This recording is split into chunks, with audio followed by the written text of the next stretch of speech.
Hello friends, आज के video में हम इज्मो लिमिटेड का एनालिसिस करने वाले हैं। तो इनका दो बिजनेस वर्टिकल है, एक है ऑटोमोटिव सॉफ्टवेयर सॉल्यूशन का और दूसरा है सेमीकंडक्टर का। इनका कोर बिजनेस करंटली है ऑटोमोटिव सॉफ्टवेयर सॉल्यूशन का और ये सेमीकंडक्टर में जा रहे हैं। करंटली इनके पास 27 करोड़ का ऑर्डर था, 2 करोड़ का ये डिलीवर कर चुके हैं और इनके पास 25 करोड़ का ऑर्डर पेंडिंग है सेमीकंडक्टर डिवीजन में। और अब हम क्या करते हैं, आते हैं और ऑटोमोटिव सॉफ्टवेयर सॉल्यूशन का डिफरेंट डिफरेंट बिजनेस वर्टिकल को समझते हैं। तो सबसे पहला इनका वर्टिकल इज्मो स्टूडियो का। इज्मो स्टूडियो जो है इनका वर्ल्ड लार्जेस्ट इमेज लाइब्रेरी है और ये पेटेंटेड है, कोई इनको कॉपी नहीं कर सकता है।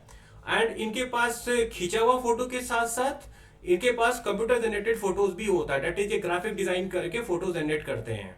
और इनका कॉमन क्लाइंट जो है वो हर्ट्ज, एबिस, यूरोप का जैसे बड़े बड़े क्लाइंट हैं इनके पास। सेकेंड प्रोडक्ट के पास आते हैं, second division Izmo Emporio and VR. ये बहुत सिंपल है।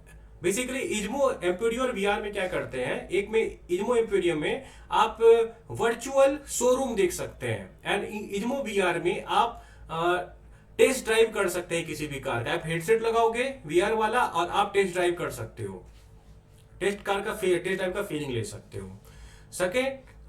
थर्ड डिवीजन जो है इनका वो इज्मो ऑटो एंड कार्स का।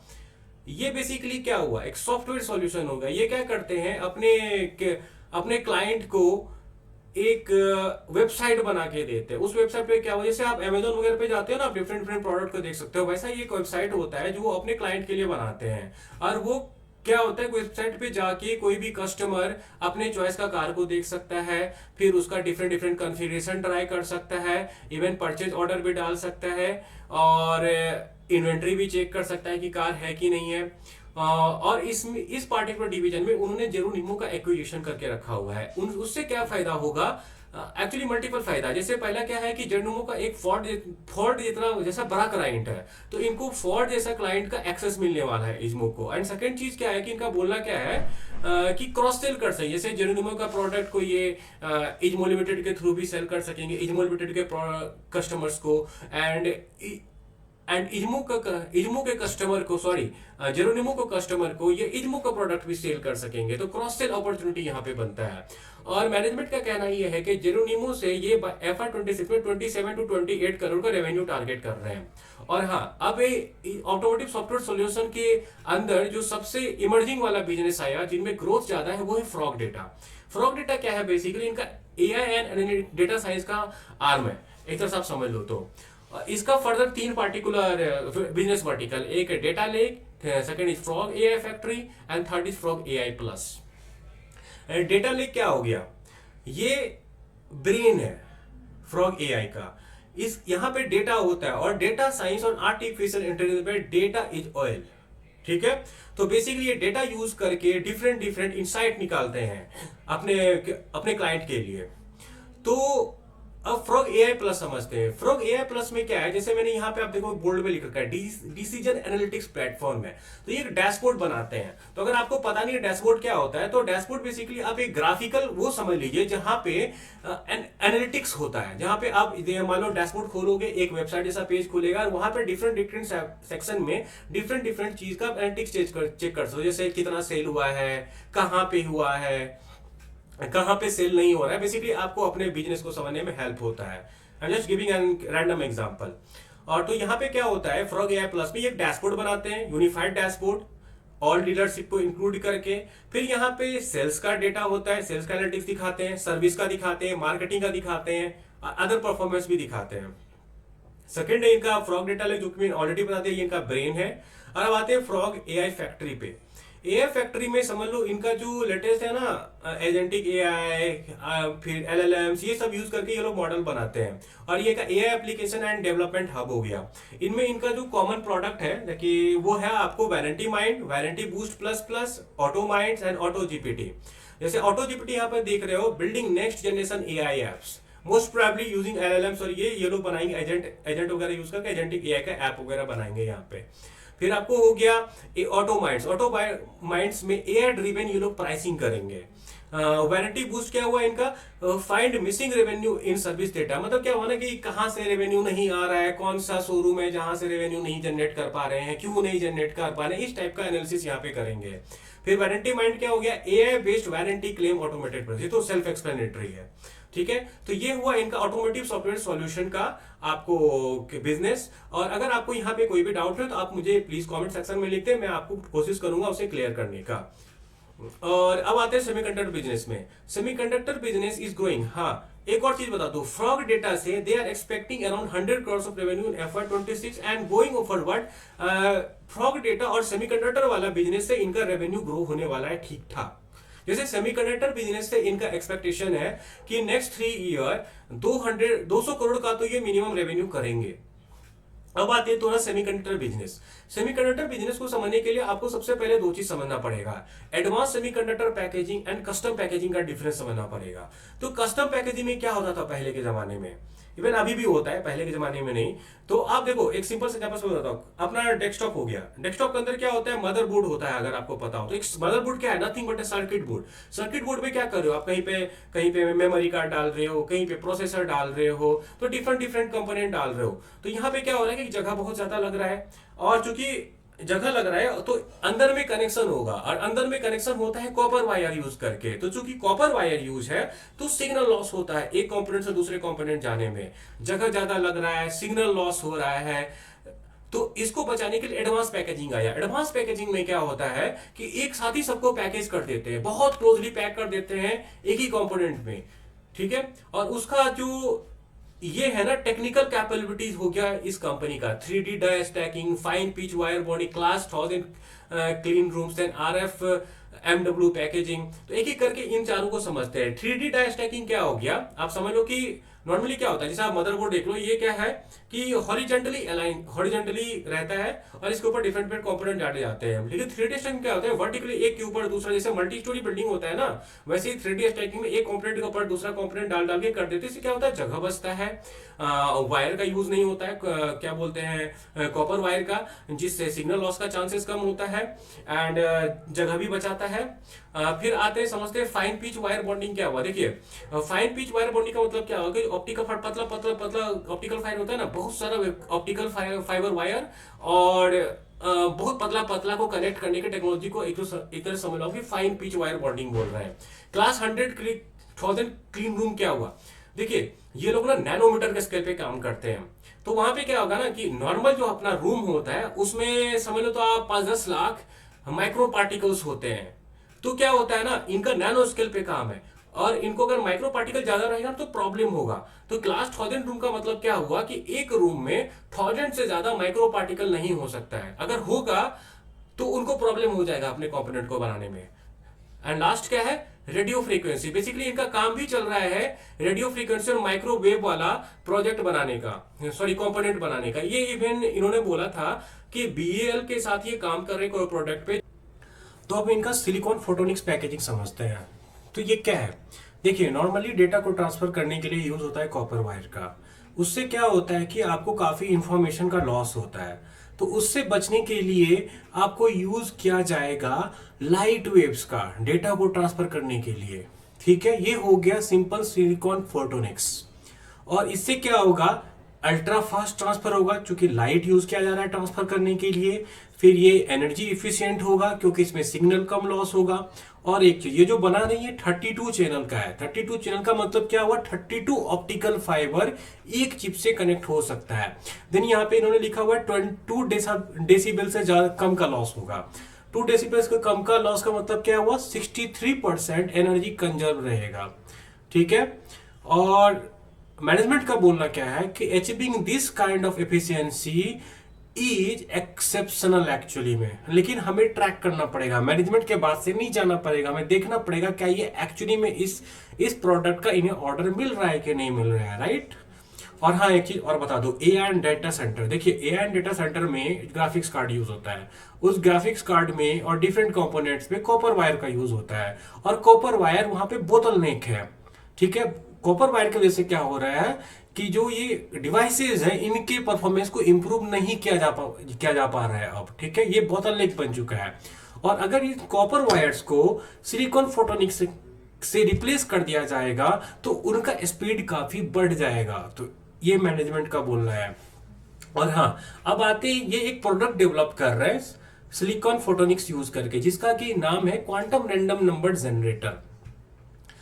इसका स्कोप मैनेजमेंट के अनुसार साइबर सिक्योरिटी और फाइनेंस में बहुत ज्यादा है। ऐसा क्यों है मैं आपको समझाता हूँ। एक्चुअली ये मुझे भी लॉजिकली ये सही बात लग रहा है। ये क्या बोल रहा है, क्वांटम नंबर जनरेटर यूज करेंगे हम, तो आपको समझना पड़ेगा इससे क्या फायदा होगा, ये सिक्योरिटी बढ़ाएगा। देखिए क्या होता है ट्रेडिशनल साइबर सिक्योरिटी में जो इंक्रिप्शन और डिक्रिप्शन के लिए की यूज किया जाता है। एक्चुअली क्या होता है कि जब हम दूसरे को डेटा भेजते हैं तो वो इनक्रिप्ट और डिक्रिप्ट होता है, दोनों जगह एक की का यूज किया जाता है। और वो की करंटली काफी सिक्योर तो होता है, लेकिन उसके पीछे एल्गोरिदम होता है। तो बेसिकली इनका बोलने का मतलब क्या है कि एल्गोरिदम एक्चुअली वो एल्गोरिदम है, and algorithm can be broken, ठीक है। और ये जो है यहाँ पे फोटोन्स यूज करता है, और फोटोन्स रैंडम होते हैं, तो रैंडमनेस का क्या ही एल्गोरिदम होगा। और जहां पे एल्गोरिदम ही नहीं है तो उसे ब्रेक कैसे किया जाएगा। तो इनका बोलना है कि इट इज अनब्रेकेबल। तो चूंकि ये अनब्रेकेबल होगा तो इसका बैंकिंग में तो आपको पता है कितना सिक्योरिटी चाहिए, तो बैंकिंग एंड फाइनेंशियल में काफी यूज हो सकता है। एक्चुअली में मुझे भी लॉजिकल लगता है कि बहुत ज्यादा यूज होगा, साइबर सिक्योरिटी में काफी ज्यादा यूज होगा। पर हमें ट्रैक करना पड़ेगा कि whether they are able to sell their product और नॉट। अब हम क्या करते हैं, चलते हैं पीपीटी पे और थोड़ा सा हम एनालिसिस कर लेते हैं कुछ कुछ और भी। जैसे मैंने ये एक स्लाइड उनके डेस्क से उठाकर डाला हुआ है, डेट इज इनमो माइक्रो सिस्टम पे उन्होंने बनाया था। तो उनका पहला तो ये बता रहे बिजनेस फोकस क्या है, सिस्टम इन पैकेज, ठीक है। टारगेट इंडस्ट्री ये बोल रहे हैं consumer electronics, automotive and telecom and green energy. इसमें दो और मैं ऐड करना चाहूंगा, डिफेंस भी है और डेटा सेंटर भी है, क्योंकि जो बना रहे हैं ना सिलिकॉन फोटोनिक्स वाला, उसका डेटा सेंटर में ठीक ठाक यूज हो सकता है। एंड सेकेंड आपको डेटा सेंटर तो मैंने ऑलरेडी बता दिया। और डिफेंस में इन्होंने बताया था कि बीएल के साथ इनका बात चल रहा है, एक रेडियो फ्रीक्वेंसी वाला और माइक्रोवेव वाला कोई तो प्रोडक्ट ये लोग बना रहे हैं, तो डिफेंस में भी इनका बात चल रहा है। देन इनका की डिफरेंशिएटर यहाँ पे है कि ये बहुत एफिशिएंट है, एडवांस पैकेजिंग करते हैं, ये सब बता रखे हैं जो मैंने ऑलरेडी आपको बता रखा है। और इन्होंने आईआईटी मद्रास के साथ कोलैबोरेट किया था। एक्चुअली में जो फोटोनिक्स वाला प्रोडक्ट है ना इनका, ये इन्होंने आईआईटी मद्रास के साथ ही डेवलप किया हुआ है। फिर आते हैं रेवेन्यू बाइफर्केशन दिखाता हूं मैं आपको। तो डिफरेंट प्रोडक्ट्स इनका इवन एक तरह से समझ लो तो आपको रेवेन्यू आ रहा है। इज्मो कार्ड से 29%, स्टूडियो से 40%, फॉर डाटा से 27% एंड इज्मो माइक्रो से 4%। इनका बोलना क्या है कि ये फ्रॉग डेटा और इज्मो माइक्रो को पोस्ट करेंगे, जो कि मैं आपको ऑलरेडी बता रहा हूँ। Targeting 100 crore of revenue from frog data and Izmo micro system में बोलना है कि 3 साल में हम 200 करोड़ से ज्यादा करेंगे। ये इनका जोग्राफिकल डिवीजन हुआ। तो मेजर बिजनेस इसका नॉर्थ अमेरिका से ही आता है। और ये हो गया टॉप कस्टमर। तो यहाँ पे जो सबसे अच्छा पॉइंट है कि आप देखोगे किसी भी कस्टमर के पास उतना ज्यादा रेवेन्यू नहीं आता है, उनका मैक्सिमम 4-5% है। तो इसका मतलब क्या हुआ, एक क्लाइंट अगर इनको छोड़ भी देते हो इनको रेवेन्यू पे उतना डेंट नहीं आएगा। तो वेल डाइवर्सिफाइड कंपनी है, थम्स अप फॉर इट। और ये हुआ इनका डिफरेंट बिजनेस सेगमेंट से रेवेन्यू। तो आप देख रहे होंगे इज्मो माइक्रो से इनका रेवेन्यू बढ़ रहा है, लेकिन जो कि एक्चुअली माइन्यूट सा है। सॉरी, इनका बोलना भी है कि Q3 से ज्यादा बढ़ेगा। और ये हुआ इनका डिफरेंट बिजनेस सेगमेंट का कितना कितना ग्रोथ हो सकता है। जैसे इज्मो माइक्रो सिस्टम जो इनका सेमीकंडक्टर पैकेजिंग है, सिलिकॉन फोटोनिक्स वाला, उसका ग्रेटर देन 25% CAGR हो सकता है। और आपको मैं एक चीज बता दूं, चूंकि ये बहुत छोटी कंपनी है, 1200 का मार्केट कैप का कंपनी है, तो इनके पास स्कोप काफी ज्यादा है। Even frog data A and dealer का इनका भी बिजनेस CAGR ठीक ठाक हो सकता है। अब आते हैं इनका की स्ट्रेंथ समझते हैं। हाँ, की स्ट्रेंथ क्या है ना कि एक चीज मैं आपको बताना भूल गया कि ये जो इज्मो कार्ड्स वाले सॉफ्टवेयर वगैरह ये बनाते हैं ना, ये मल्टीपल लैंग्वेज में बनाते हैं। रिसेंटली इन्होंने एक स्पेनिश भाषा में बनाया हुआ है, जिसको कि यूज करके लोग लैटिन अमेरिका एंड यूरोप को टारगेट करेंगे। फिर इनका स्ट्रॉन्ग R&D इनिशिएटिव है। तो आप यहाँ पे देख लो, बोलने की ग्रेटर देन 10% ऑफ रेवेन्यू ये R&D में स्पेंड करते हैं, which is actually quite good. और फिर बोल रहे हाईली प्रॉफिटेबल साइज प्लेटफॉर्म है। जो इनका सॉफ्टवेयर जो सॉफ्टवेयर बनाते हैं ना, ये रिकरिंग है। मतलब एक बार बना दिया इन्होंने, फिर थोड़ा सा मेंटेन करेंगे और एनुअली रेवेन्यू चार्ज करते रहेंगे अपने कस्टमर। तो अच्छा है ना, प्रॉफिट मार्जिन बढ़ेगा गोइंग फॉरवर्ड। अब इनका थोड़ा मैनेजमेंट को देख लेते हैं। तो इनका मैनेजिंग डायरेक्टर है संजय सोनी। इनका 17 साल का एक्सपीरियंस है।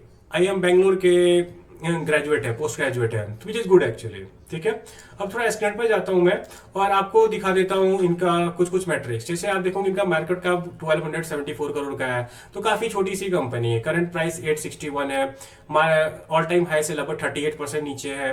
फिर ROE 7% का है, ROCE 7.9% है, क्योंकि कंपनी अभी उतनी ज्यादा प्रॉफिटेबल नहीं है। एक्चुअली क्या है ना कि जो इनका सेमीकंडक्टर वाला बिजनेस है वो अभी लॉस मेकिंग है, क्योंकि इन्होंने बहुत ज्यादा खर्चा किया हुआ है एम्प्लॉयज में, लेकिन अभी उतना रेवेन्यू नहीं आ रहा। लेकिन Q3 Q4 से ऑलरेडी इनका 25 करोड़ का ऑर्डर बुक है, तो रेवेन्यू आने वाला है, इनका पैट मार्जिन बढ़ेगा, पैट मार्जिन बढ़ेगा तो आरओसी आरओई भी बढ़ेगा। May be around FY26 FY27 they will have good numbers of PAT. और इनका एक और बोलना था कि मैंने कॉल सुना था, तो एक किसी ने तो पूछा था कि आप डाइवर्समेंट का क्या देख रहे हैं, तो इनका बोलना ये था कि by this year we will have good number. अभी डाइवर्समेंट करने का सवाल नहीं होता है। डाइवर्समेंट का मतलब क्या है कि ये शायद से कुछ शेयर शायद से QIP ले करेंगे या कुछ करेंगे जिससे ये कंपनी में पैसा लाएंगे।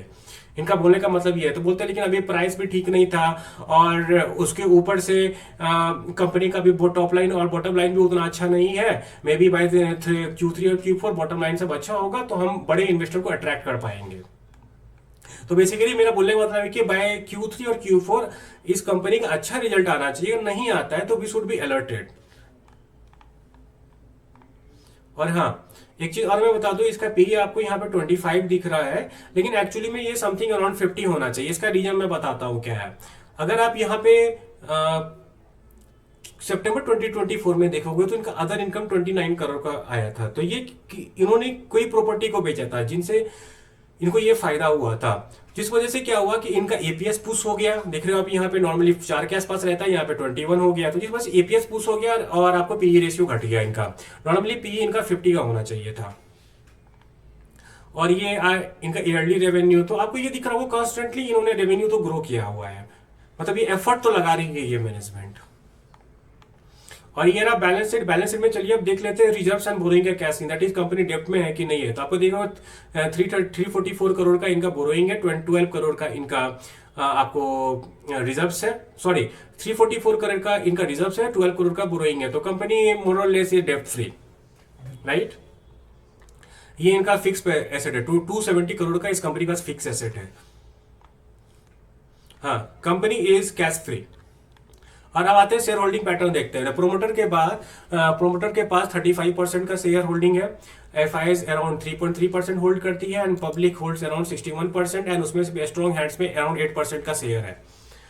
और आप देखोगे total number of share holder 33,000 है, दैट इज इतना पॉपुलर अभी शेयर नहीं है एंड ज्यादा लोगों के रडार में भी नहीं है। और इनका बोलने का मतलब क्या है कि अगर आपने कुछ देर पहले मैंने बताया कि ये इन्वेस्टमेंट लाएंगे तो मे बी अगर FIDIs पार्टिसिपेट करें तो उनका स्टेक बढ़ेगा और पब्लिक का होल्डिंग घटेगा। तो ये रहा मेरा स्क्रीन पर एनालिसिस। अब वापस से चलते हैं पीपीटी पे और कुछ और मैं बता देता हूँ।